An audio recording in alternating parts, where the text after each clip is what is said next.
Good morning, everybody. It's Kalini Kent here. And as part of my In Conversation With series of conversations with people, I have got the amazing Irene Wignall in the studio with me. Irene has got an incredible story to tell. She has gone through more adversity than most of us do in the last 10 years. And yet she's coming out smiling and with so much humour. So I'd love to invite Irene into the studio to join me. Hello, Irene. Good morning. Hi, Kalini. Okay. Yes, fine, thank you. And how are you this morning? I'm good. We've got a quiet house now in the last 10 minutes, so we're all good. And that's really good because actually this is take two. So thank you so much to those of you who actually listened on Thursday. But as you know, we had a few issues with the microphone. And so there was a lot of clicking and all we could hear was click, click, click all the way through. Good morning, Keely. Thank you for joining us and listening in. Lovely to hear from you. And if anybody's got any comments or any questions that they want to add into the stream, we will answer them and we will try and give feedback on any comments you've got. Okay, thank you. So, Irene, we are going to be hearing an amazing story about you, about your book, Look for the Effin Rainbows, which has got an interesting title, hasn't it? Yeah. Remember. So what I thought we would do, first of all, is you are a mom with three men in your life, haven't you? Yeah. So do you want to tell us a little bit about your family background and Adam is your husband, isn't he? Yeah, so I've got three men in my life. The big man, which is 6'5", Adam, my husband. And then I've got littler men. So I've got Ted, who's 8, just turned 8, and Albie, who's 5. Highly spirited, I like to call them.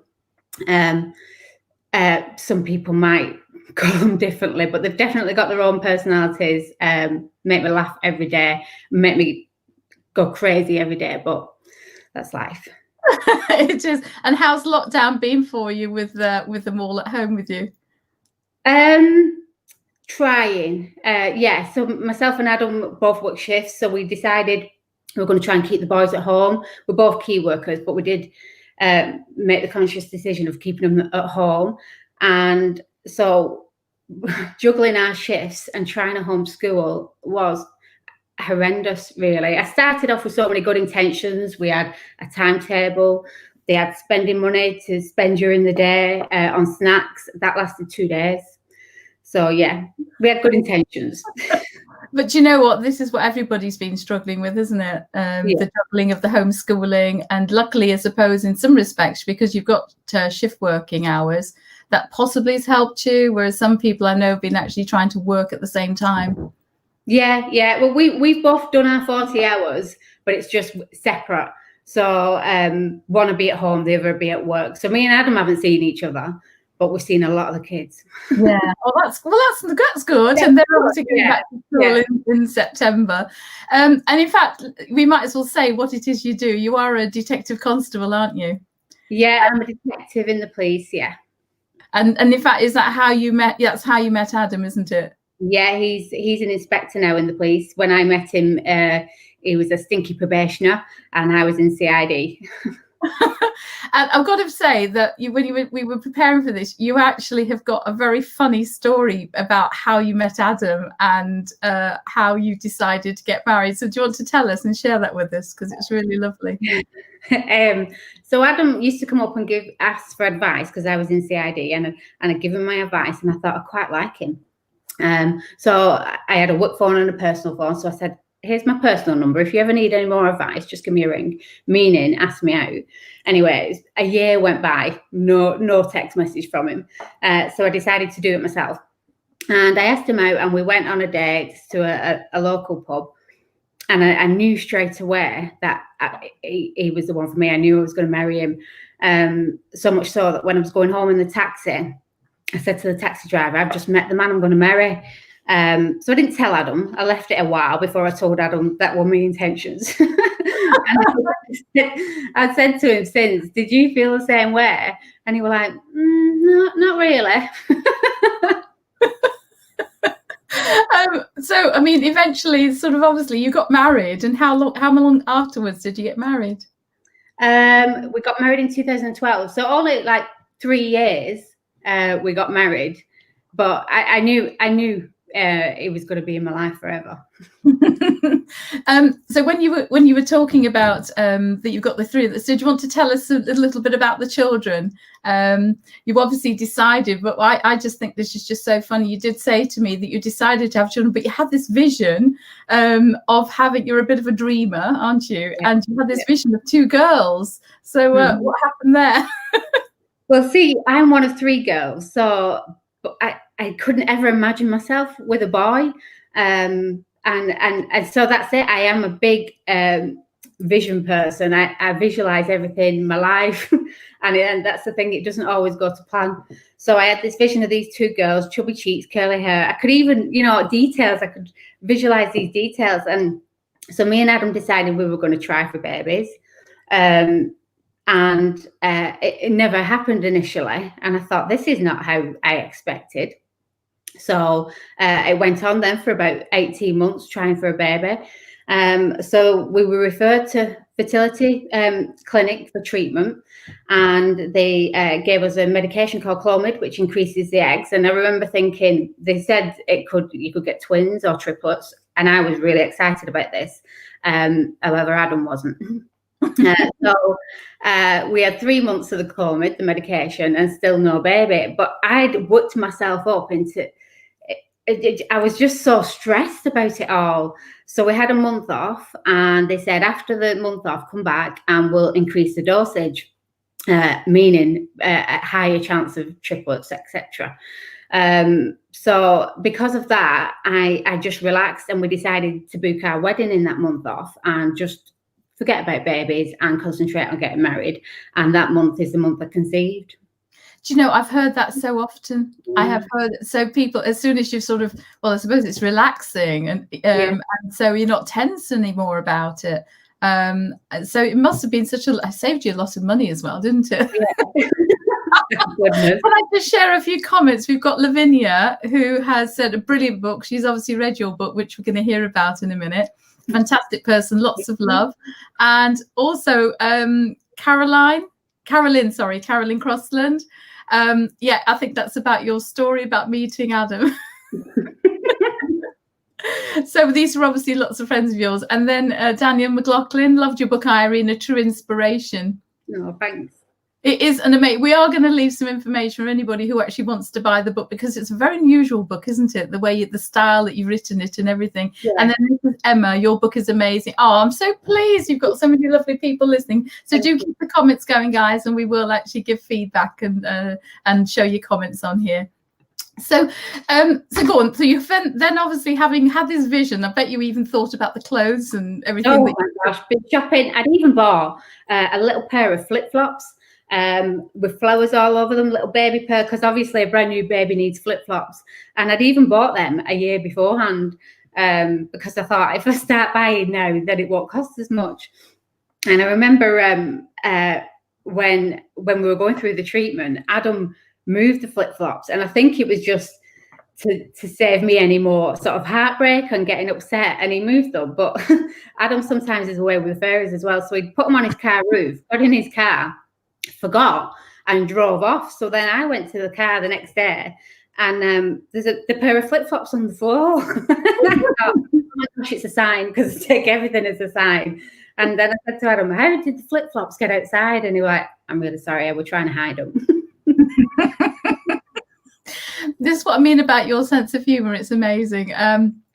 This is Keely. Thank you, Keely. Really great. Would highly recommend Irene's book. Written really well. Yes, it is. Absolutely. I've read some parts.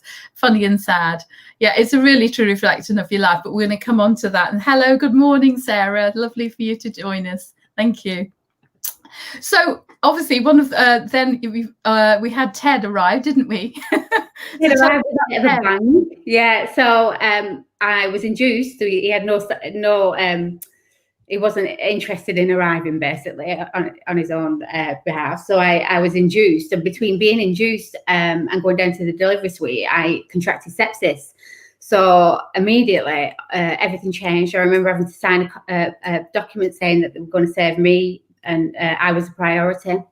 And I was put to sleep, and Ted arrived, and I didn't see him for probably 24 hours. So he went into the ICU, the baby unit, and I was in ICU.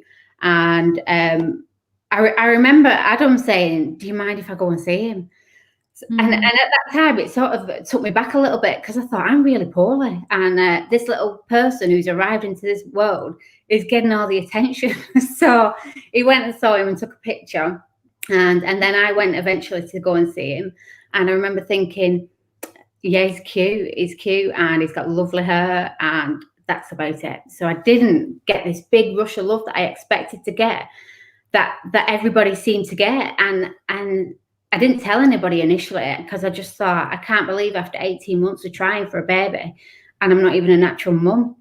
And I just didn't get this rush of love. Obviously, I wanted him to be well, but this bond, I didn't feel it. And I thought, I just had immense guilt then, because I thought, I brought this little man into the world, and what am I going to do with him?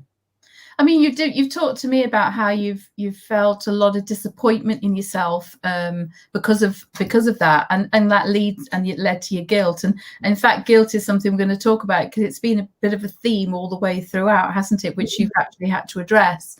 And I can understand that feeling, being a mum myself. But it's actually, you did bond with him though, didn't you? Obviously within the week. Yeah, within a week. Yeah. And I think it was also the challenge with the breastfeeding, wasn't it? That didn't go really well. Yeah, I think because I'm a visual person, I expected all these things just to click into place. It seemed to for everybody else. Why did it not just click into place for me? But it was just hard work. I was poorly, and it was hard work initially. But yeah, I got him a bottle one night. It was about 3 o'clock in the morning. I asked another mum for a bottle of milk. So I was feeding Ted, and he was looking up at me, and there was no pressure, there was no stress or crying. And I just thought, I love this little man. And yeah, we're firm best friends. He's a proper mummy's boy. So then we take it. In fact, we've got some more lovely comments coming through. Sian Ellen, who is also my book mentor, and she's been your mentor as well, hasn't she? Yeah. Good morning, Sian Ellen. It's lovely to have you here. You are a breath of fresh air. I can actually vouch for that. In fact, I just want to share that I only met you through Sian Ellen. Yeah. And she told me that, if there was somebody you were going to talk to, you were the person. And I'm really pleased we have, because it's been lovely. I've got to know you over the last several weeks. It's been gorgeous. Yeah, and you do make people laugh. I'll come on to sharing a few of the other comments in a moment once we talk about Dusty. So tell us about Dusty, because obviously this is your first major sort of tragedy, wasn't it? Yeah. So as in my vision, I wanted 2 children close together. So I convinced Adam it would probably take us 18 months again to conceive. And we started trying when Ted was 7 months old, and we conceived the first month. So this pregnancy felt very different to Ted's pregnancy. And I remember thinking, well, maybe because it's a girl, different pregnancies feel differently. And I had a few issues throughout. And then I went for a routine antenatal appointment with the midwife, and she said, I explained that I've been having stomach pains, and she said, that's fine, it's perfectly normal, it's just your stomach growing. So that was at 3 o'clock. I left, accepted what she said, left and came home, and by 6 o'clock I was in agony. And I realised then, because I've never had contractions with Ted, we never got to that stage, I realised that I've been having contractions, and that's what's been happening all day. So we phoned the hospital, and the hospital told us, well, we actually ended up going in an ambulance. And it was quite weird in the ambulance. It was a bit like a taxi ride, So what time are you on till? And all I was thinking was, I hope my baby's alive. I hope my baby's alive. And Adam was just trying to make small talk. And so we got to the hospital, and they checked his heartbeat, and he was alive. And they said he's alive and he's on his way, but it's going to be very poorly because he's so little. So that was fine. Me and Adam are strong. We have a strong support network around us, and I was happy with that. We could deal with that. And then the delivery suite that I was in was packed. There was loads of people around. They brought in an incubator. They brought in a little toasty bag, and they said, this is what he's going to be put in to keep him warm. And yeah, so everybody was ready for him. I was ready for him. And I remember my mum coming in then because she had Ted. So I had no idea what Ted was at this stage. And my mum came in and I remember looking to the side and saying, Mum, he's alive. He's on his way. So I had my mum at one side. I had Adam at the other side. And I thought, this is how my vision like the people I love at the side of me, willing me on. And then the midwife came and checked his heartbeat again. And then got a consultant, and the consultant sat on the bed, and I remember it clearly. And she nodded to me and said to the midwife, "What's her name?" And I knew then she was going to tell me that he passed away. So that was it. The room just emptied all of a sudden. And I remember thinking, somebody fight for him. Do a section, get him out. I will do CPR. Somebody fight for him. And there was just nothing. And I said before, I didn't realize how final death is. I think it's silly saying that out loud, but there's just no turning back. It's final, and that's it. I found that hard to accept. So the midwife said that I had to carry on with the labour. I had to still deliver Dusty. And she said to me, "Do you want to see your baby when he arrives?" And I just thought, of course I want to see my baby. I felt him kick inside me. We've already got this bond. Of course I want to see my baby. I want to inhale him. I want to like in every little piece of him. I want to smell him. So when he was born, he was put on my chest, and he was gorgeous. He was 2 pound 1. He was born on the 8th of November. And he was gorgeous. He looked just like Ted. And so that day we spent in the delivery suite. They didn't move us, myself and Adam, talking to Dusty and telling him about his big brother Ted and telling him what his life would have been like. Our parents came in and my sisters, just to give him a cuddle and to say goodbye. I remember the midwife said to me, "Why don't you have a bath?" So I had a bath, and Adam was sat in a chair at the side of me with Dusty in his arms. And we just chatted to him. But if somebody had said 10 years prior to that, this is what a woman's done, I don't know how I would have felt about it. But being in that situation, it felt like the most natural thing in the world. So then we were told after about 12 hours, Dusty had to go to the mortuary.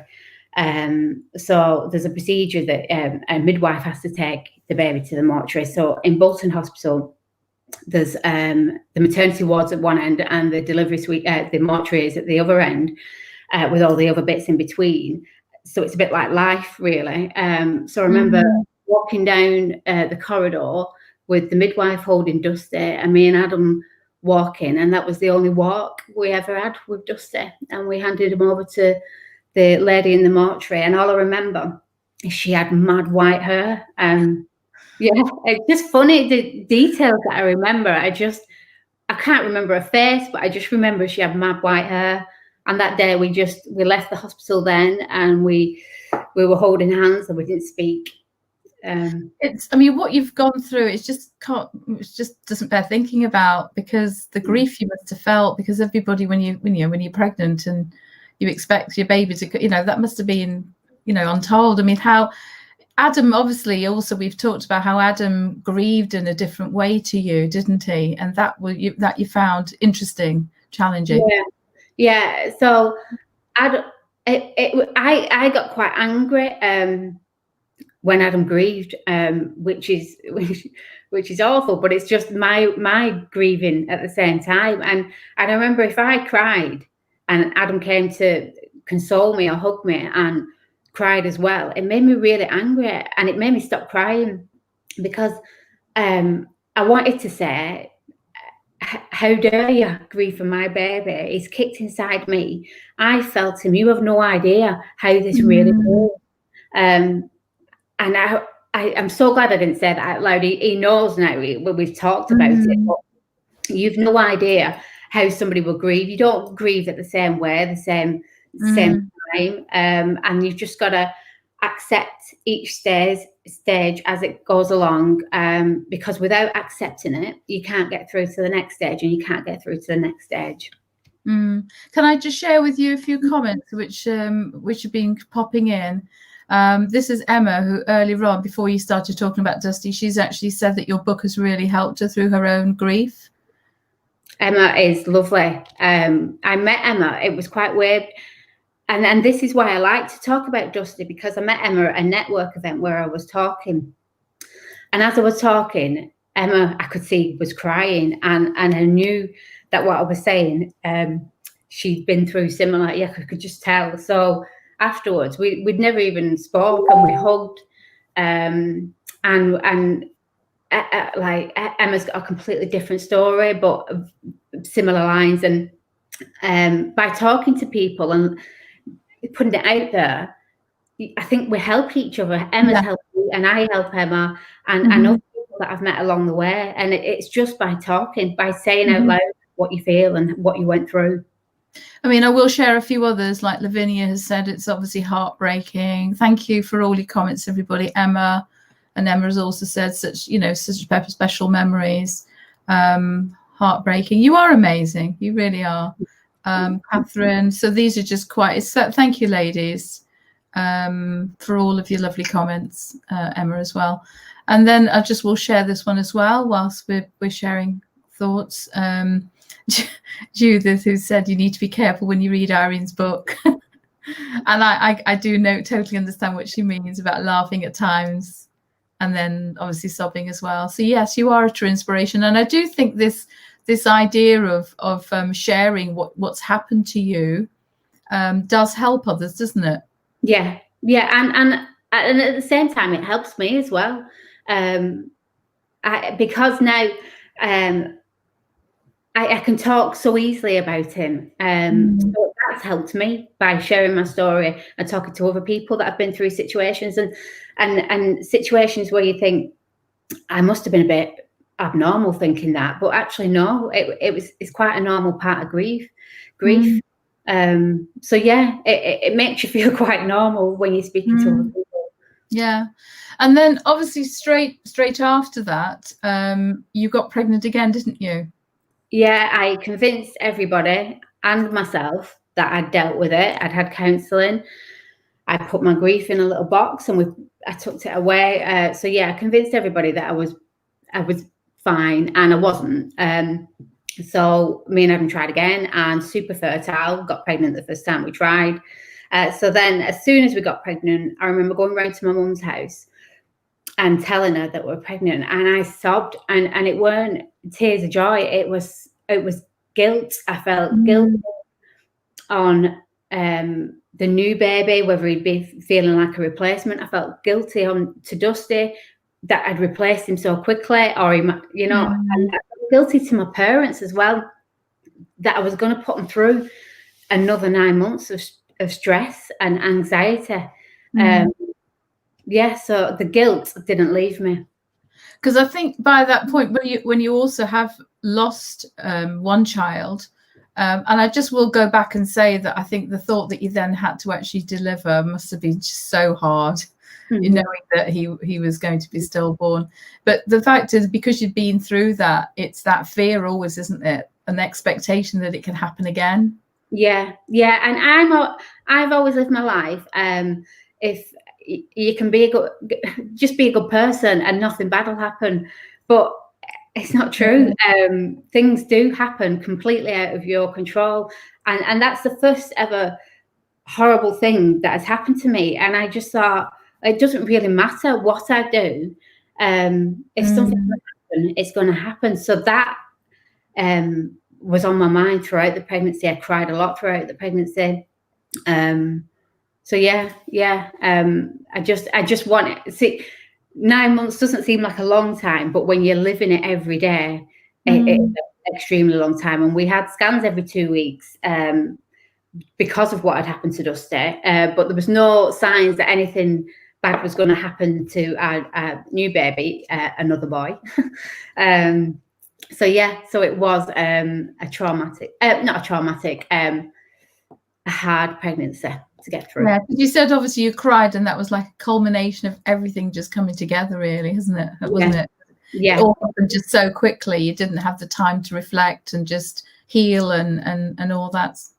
Yeah, I think my body hadn't healed, even though I pretended to myself that my head had healed. Your hormones are still all over the place. Yeah. 3 weeks after having a baby, and I just put that to one side. I just wanted a baby back inside me. That's what I wanted. I wanted to feel my baby kicking again. And then Albie was born, who's now 5, isn't he?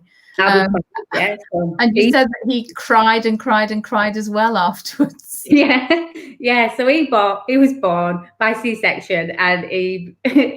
It's fair to say he was a very whingy baby, and as mothers do, I blame that on myself through crying throughout the pregnancy. So he's still a bit whingy, but he's funny with it now, so we just ignore the whingy. But yeah, a mother's guilt, I blame that on myself as well. And if we can mention also that after you had Albie, you had postnatal depression, didn't you? Yeah, and I remember Adam saying to me, why are you so sad? You've got everything you ever wanted, albeit they were boys, but why are you so sad? And I remember thinking, I have no idea. I have no idea. But the sadness inside, I just couldn't get rid of it. And I also thought that something bad was going to happen to Albie. So I think they call it catastrophizing. So if he had a cough or he was choking, at one point he was choking in the front room, and Adam was in the kitchen, and it was only a matter of seconds, but I sort of sat back and thought, this is Albie's time. And then sort of my instincts kicked in and helped him, and he was fine. And I went into Adam, and it's the first time I told Adam what I thought was going to happen to Albie. And I remember he was poorly, he had a high temperature, and I took him to the hospital, and the doctor there said, yeah, he's fine, take him home, monitor him. And so I took him home, and I was still worried about 12 hours later. I went back to the hospital, and it was the same doctor, probably on a 24-hour shift, and she just said to me, why are you back? And in my head, I just wanted to say, because I think my baby's going to die. My baby's going to die. And I just cried and brought him back home, and he was fine. And with counselling, I've got through that. But it wasn't until Adam said, I think we need a chat. And I said, if you're going to say I've got postnatal depression, we're over. And even that's an irrational thing to say. But I just couldn't see it at the time. And I remember looking the symptoms of postnatal depression. And as I was reading the symptoms, I thought, I've got it. And it just felt like a massive weight had lifted off my shoulders. Like, I can deal with it. We can deal with it now. Now it's got a name. It's fixable. Yeah, and that catastrophic thinking, it's worst case scenario thinking. It's quite a common thing, isn't it? Yeah. And I'm not surprised after what you've been through. I know, but even then, I've learned so much since that I thought, actually, it's normal. But at the time, I thought, why am I thinking this? Why am I letting myself do this? But yeah, and it's quite normal. So the way your coping mechanisms then, because you were obviously going through the postnatal depression, and obviously you said you were sort of like your grieving method was different with Adam. You then turned to drinking, didn't you? Yeah, a lot of wine. Yeah, I drank a lot of wine, which at the time sort of numbed it for me. And but what I didn't realise, that just because it's numbed it doesn't go away. You still have to go through it. So it wasn't until I realised that I decided to become teetotal. So I've not drunk for nearly 2 years now. But yeah, it's the big thing of acceptance again. You know, you have to go through it. And by drinking wine, I wasn't allowing my feelings to happen, masking them all the time. Yeah, I mean, I love your phrase. You said you had an unhappy relationship with alcohol. Yeah. And I think there's so many people out there. Well, I think there's a lot of people out there who are the same, who are not alcoholics, who are not rock bottom, but are just not happy with their relationship. And a lot of it is mums, because you see everywhere, mums need gin, it's gin o'clock, it's wine o'clock. And you think, yeah, I've had a hard day, glass of wine. But it doesn't help. And since giving up drinking, my mind has become so much clearer. Stuff still happens, bad stuff still happens, but you deal with it. You don't just mask it. I think life is like that. It's not a straight line, is it? It goes up and down, and it will happen. I mean, having said that, you've had more adversity than most. I just want to share this, Lisa. Met again, you've made me cry. And then Lavinia as well, who's just added, so very proud of you. And if I can just share this as well, Keely's just posted this. She said postnatal depression and was unwell. And I do agree with that, actually, that sometimes these things aren't talked about enough. Yeah. I mean, I do a lot of work with parents and young people, and I do know, for example, people are going, there have been a lot of people who have the alcohol consumption has gone up during COVID and lockdown. And it is a way of masking pain and masking difficulties and challenges.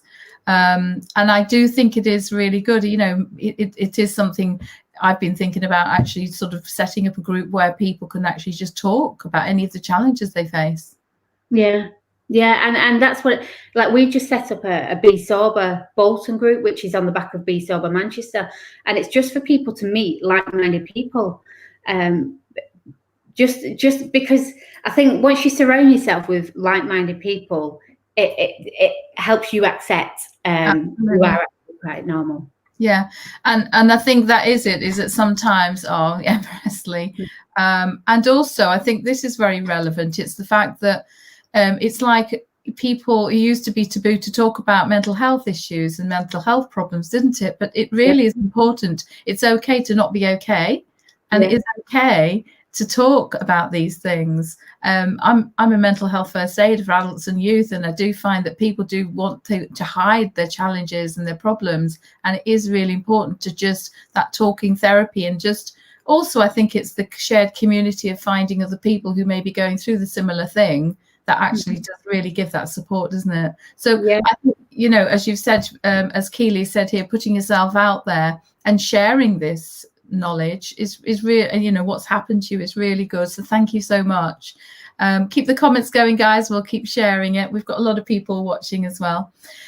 So moving on from that, this is where the writing started, isn't it? Through all of this, do you want to tell us about your writing, because I think it's been quite a cathartic process, hasn't it, for you? So I started writing 3 things I were grateful for each day at the end of the day, just to try and focus on the positives, because I think you can wallow in your own self-pity. You can go down, and you have to make a choice. Right, I'm either going down or I'm going back up, and so that was what I decided to do. And I started writing then about the positives in my life, the things that I was grateful for. But I also started being quite honest about my stories with Ted and Albie, and I call them my stinks. That's how we refer to them. So I started as Stinky Stories, and just being really honest with how hard motherhood is, and not in a like, oh, look at me, I'm a hero, but just, I'm sure other people are feeling this as well. You know, social media, you see people on social media and you think they're acing it, and I'm just sat in a corner rocking here. But it's not true. It's just not true. So the rise, but I love noticing details as well. And I think those details, when you put them in a book for somebody else to read, or put them in a blog or whatever for somebody else to read, it helps the reader actually be there with you. It's like, I mean, I call it painting the picture, and I think you are very good at that, aren't you? You are a very visual person, but it's you add humor into it. But you've got to buy the book, everybody. It's just it's the fact that you put humor into it, but you paint the picture, but also you don't it's uplifting at the same time as telling a true story. I'd like to think I'd like to hope, but I'd hope that people read it and think, actually, I'm doing all right. You know, that give that feeling to people. We're all trying our best. There's situations that happen that we have no control of, like COVID. Try your best. That's all anybody can do. Yeah, and I think it's this thing about social media as well, isn't it? That you do. I think we're also, you know, you want to put out there that you're coping, that everything's fine, that life's great. And let's face it, you share the pictures that are great and look great and you look pretty in, and the kids are having fun, but you don't share the other stuff that's going on for people. And it therefore takes situations like this where you're sharing this. And in fact, we are having a lot of, you get me emotional actually, my lovely. Yeah, we've had that. And then Carol, love your honesty, Irene. You're an amazing lady. Oh, so you've obviously got a lot of followers who obviously know about you and what you're doing, which is lovely. Thank you so much, everybody, for sharing. So let's move it. As if that isn't enough. University, you then find in 2018 you have a brain tumor. How did that first of all appear and establish itself? So Ted and Albie were about 4 and 2, and I remember thinking, wow, I am so tired. Is this what motherhood is all about? And I went for a couple of blood tests and it was like, no, you're fine. So I thought maybe I need glasses. So I went to the opticians and they said no. I went to hearing, they told me to go for a hearing test. So I went for a hearing test, and the guy there said that my hearing in my left side wasn't right and take this report to my doctor. So within 2 weeks, I had an MRI scan, which I found really scary. And I thought, I'm a grown adult here, and I just found it really scary. And within 4 days, an appointment had been made, and we went to, Adam came with me, and we went into the room, and the consultant said, you've got a brain tumour. And then I just switched off basically, and Adam took in everything else he was saying. So yeah, so when we came out, I remember thinking, I'm not going to cry, I'm not going to cry. And the waiting room was full of people, so we had to walk through the waiting room, and I was pretty much running through just to get out. And Adam was saying, Irene, wait up. And then when we got just past the reception, he just put his arms around me, and I started crying, and I probably swore as well, but I was like, I'm so angry. I am so angry. And he's saying, we can deal with this. You've been through worse. We can deal with this. And I said, but that's the point. I don't want to go through it. I don't want to be strong. It takes a lot of energy to be strong. I'm just being as we are. I'm just happy. And selfishly, I thought, give this brain tumor to somebody who hasn't lost a child. I'm just enjoying my life now, and I'm happy with my lot. Yeah, I was very angry. Because I think you said it was because you thought, well, why me again? You know, you already had one test in life, and why me? So it wasn't about being nasty to other people. It was just the fact that, you know, why me? Why should I have to go through this again? And it's true. I know. And now looking back on it, with what has happened, I think, why me? And I think because I'm strong, and because I've hopefully turned it around and hopefully helped other people. So that was me. And then you were saying also that people were trying to be helpful, but you found that difficult as well.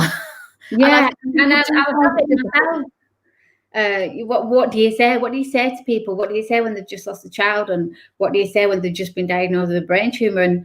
And sometimes I think I felt a bit sorry for myself at the beginning, and I sort of wallowing in my own self-pity for a couple of weeks. And I remember somebody saying, well, at least it's not cancerous. And I thought, well, you have it then. You have it. If you know, if it's that much of a breeze, crack on. But yeah, it's just hard. It is hard. And they're just trying to be nice, and they're just trying to say the right thing. And I'll just share a couple more comments. This is a friend of mine, Paul. Thank you so much, Paul. Yes, we've been having some amazing conversations, and it is so nice though to be able to talk to different people. I've been doing this all during lockdown because everybody's got their own story and their journey that they're going on, and there is so much learning to be had from everybody to other people. So I think it's lovely. Thank you so much. Lavinia, buy the book, you'll not be disappointed. And this is why I love you, Irene. And then Sam Cook, been through the ringer having you. Fantastic. Thank you, everybody. It's been lovely to share. And you know what the other thing as well is that what was the impact on, I mean, your family have had to also, Adam's been incredible, hasn't he? And you've said it's made you a lot stronger, but you've obviously had to have a lot of, it's been an impact on the children too. So how did that happen? Yeah, so they knew, the way we described it was that Mummy had a spot on her brain and we had to get rid of it. I suppose Ted was a bit older and I think he was a little bit worried, but I remember when I went in for the operation, because the tumour was growing. So I had the operation last March 2019. And when I went in for the operation, Ted and Albie had been threatened with their life not to shoot me with a Nerf gun when I came out, not to jump on Mummy's head.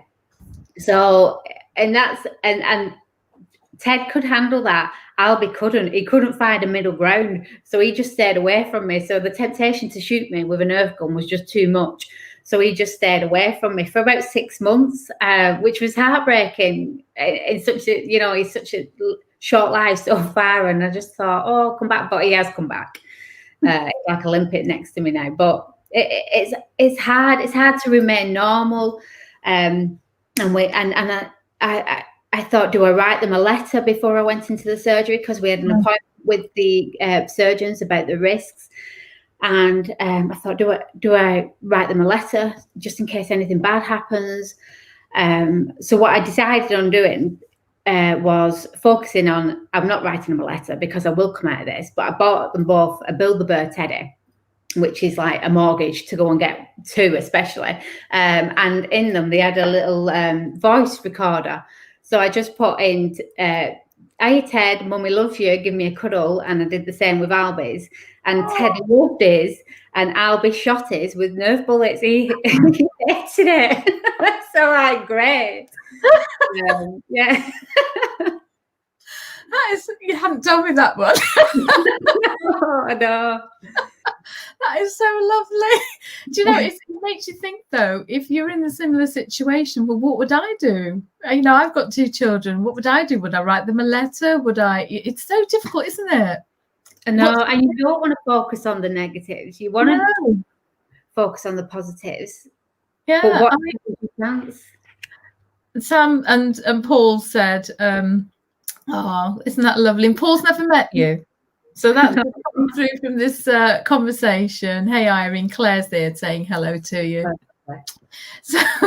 So I mean, and this is just typical of you, how you find humor out of everything. You know, you're making me laugh, even though it's a sad topic. Yeah, you're getting everybody laughing. But so this is where the book was born, isn't it? And let's hear about this amazing book. Look for the Effin Rainbows. So do you want to explain the title as well, first of all? Effin is spelled E-F-F-I-N, by the way, everybody. Yeah. So the title came out of, because I'm not serious. I'm not a serious person. So and everybody always says, be positive, but it's hard. It is hard to be positive. And without these big downs, you don't have you can't appreciate the amazing highs that you get. So, and staying on that line, it's just boring, I suppose.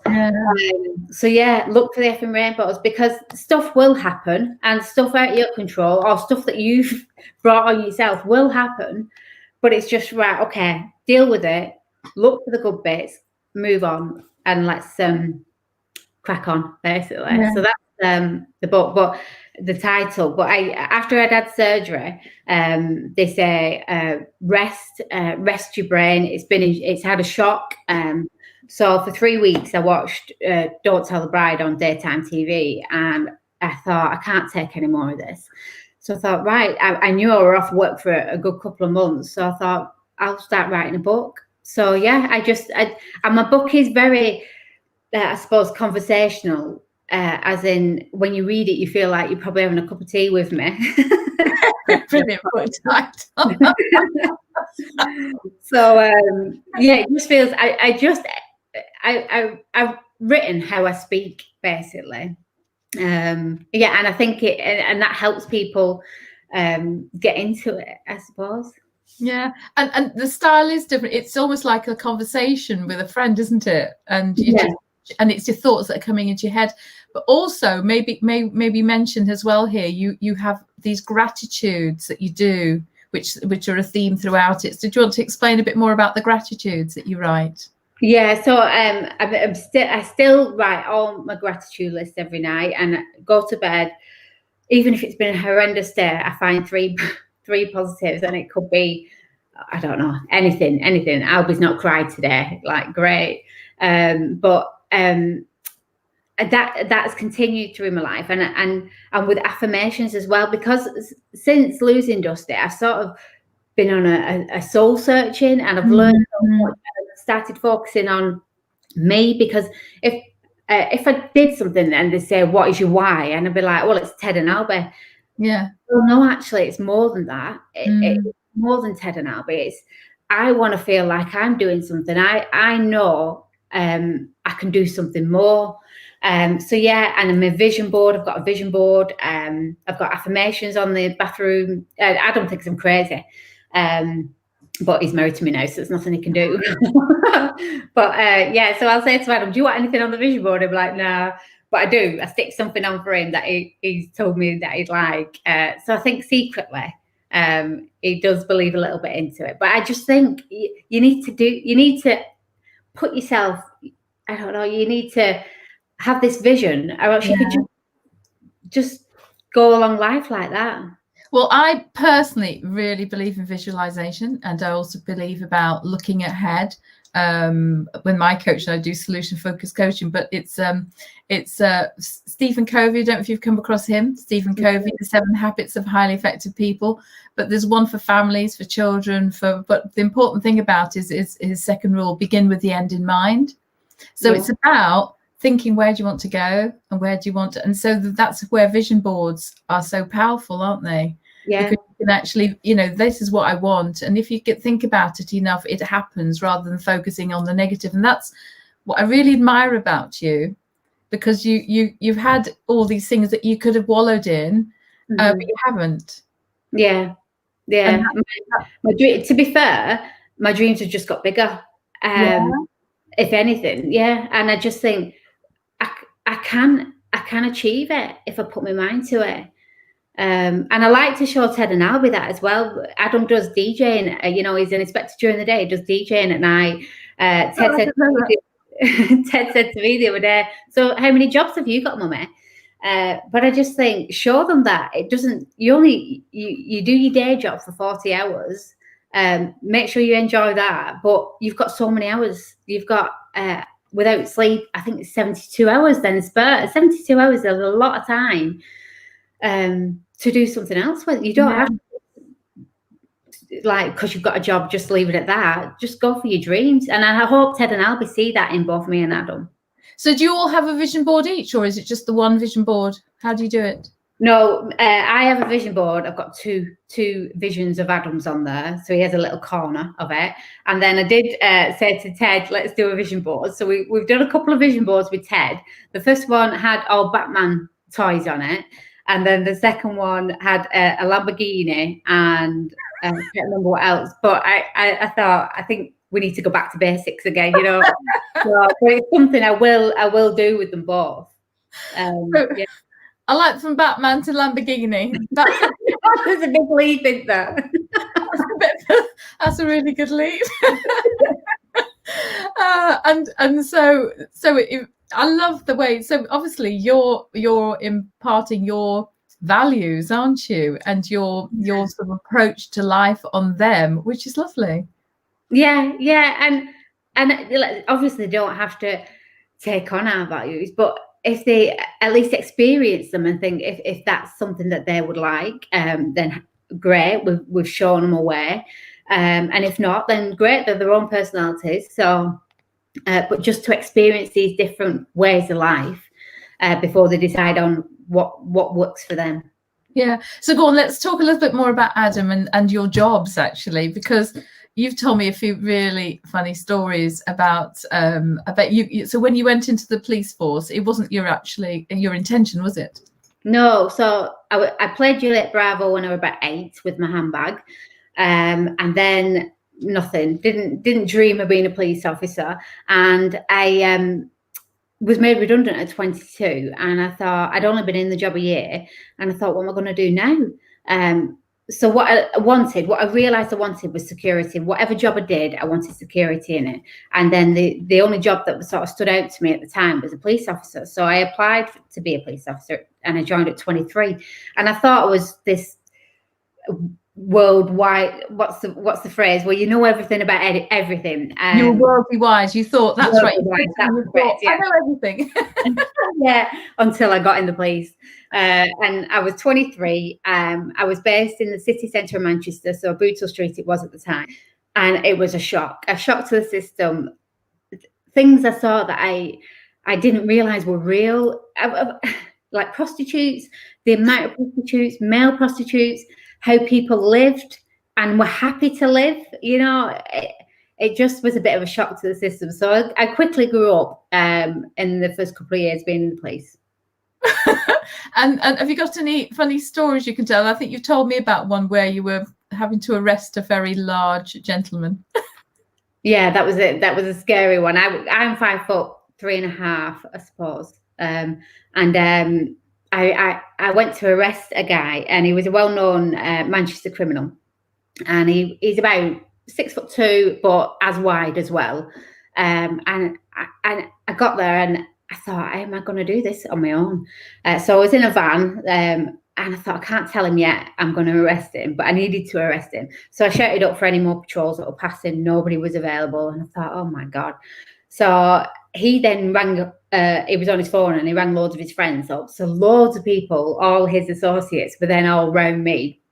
And I remember thinking, how on earth am I going to do this? I can't just let it go. I need to do it. So luckily, one guy drove past, and I'm like, come and help. So as soon as he got out of the van, I said to the lad, you're under arrest. Got him in the back of the van. And he just shouted obscenities to me the whole way to the custody office, to the police station. And I remember shouting obscenities back at him, basically. And then when we got into the custody office, he approached the counter where the sergeant is, and he pulled out a phone from his sock. And he said, I'd just like to tell you that I've been recording this police officer, and she swore, and she's called me this, and she's called me that. And I thought, oh my God. And then the custody sergeant said, how was he speaking to you? I said, exactly the same way. And he said, well, that's the way he understands, you know, so that's fine. So I ended up writing him a pocket notebook, and I called him this, this, and this, and I called him this, this, and this. And I thought, I can't believe I've written all that in my pocket notebook. But yeah, there were some scary situations. There were some fun ones. Like I think my sister works with teenagers, and my mum has always worked with older people. And I, for some reason, I cannot deal with older people. It just makes me cry. And I went to a job where this lady had got dementia, and she'd been reported missing. And I found her husband, and this lady had remembered a previous boyfriend before her husband who basically sort of mentally abused her, and she was telling us all this. And then we realised it wasn't her husband at the time. So I went to get her husband, and he was sick with worry. And I brought him in, and I'll never forget her name, but I won't say it. And I said, look who we've brought for you. Look who's here. And I said, it's your husband. And she started kicking off. That's not my husband. That's not my husband. And I saw his face, and he was devastated. And I just started crying. I was a detective there, and I just started crying. And I remember thinking, I need to get out of this old people's home. But there was locks on all the doors, you know, code locks. So I couldn't get out. So I ended up running through the kitchen. So a crying detective running through the kitchen just to get out. But I can't deal with old people. I'm sorry, but the way you paint the picture again, I think you can all see, guys, how funny Irene is, and I think you're just really good at just you obviously managed to turn any quite worrying and upsetting situations into a humorous side to it. You've got me laughing all the way. So Adam, and you obviously have worked together in the force all these years, isn't it? Well, we've never actually worked together, because if we worked together we wouldn't be married. Yeah, we're like chalk and cheese. He is he's just so he's a very, very good police officer. He's the best police officer I know. But he's we're chalk and cheese. He's very much let's see what happens. That is just crazy talk in my head. So yeah, but so we clash sometimes, and then sometimes we compromise. but we've got this bond between us that'll never go. And I think for that reason, we'll always be together. Through the, you know, the hard times and the good times, we've always got Dusty between us. Obviously, we've got two lovely boys as well, but we've always got going through what we went through with Dusty between us. So, and I think it is lovely that you said that you know, throughout it all, you know, Adam, it's actually made your relationship a lot stronger, hasn't it? Yeah. And between you both, you've actually also shown a tremendous amount of resilience. You know, the ability to bounce back from it all, because a lot of people, it could have caused all sorts of issues between you and split up and all the rest of it. But you've actually, you've stuck together. You've been like glue, but also being different. But at the same time, you've actually been resilient with it. Yeah, I suppose that's the thing we do have in common, that we're not a victim of life, and we choose not to be. So yeah, we do have one thing in common, thank God, which is that. So yeah, but we are very different. I'm going to have to meet him now. In fact, we've not actually physically met, so we're going to have to do that. We're going to have to rectify that after we were able to sort of meet properly. And a beautiful couple, obviously. You've obviously made your mark on a lot of people's lives, Irene. So in terms of the future, have you any plans to write further? Yeah, I've got plans to write further. I'm forever writing notes in my phone, funny things that happen.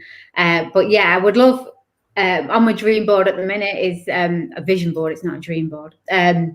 Is to have my book in W.H. Smith's in all the airports eventually when people can fly out, because I just think that would be a perfect place for it. Being on holiday would be a perfect place to read it, and make it into a TV series. So that's my next goal. Have you approached anybody about that? I have.